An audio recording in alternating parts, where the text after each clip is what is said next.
Yuvasız kuşlardır derbeder olur. Yazan belə yazda talihimizin. Ona çok yalvardım, ayırma dile. Ayırdın Allah'ım, ayırdın bizi. Ona çok yalvardım, ayırma dile. Ayırdın Allah'ım, ayırdın bizi.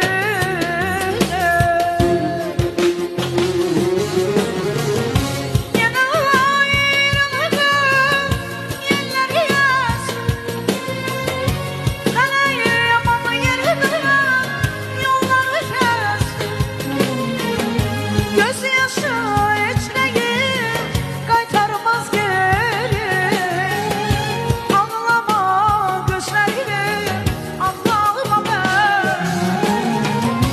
Yine ayrıldım, yerler yesin. Felek yaman yerden yolları kessin. Gözyaşı hiç neyi kaytarmaz geri.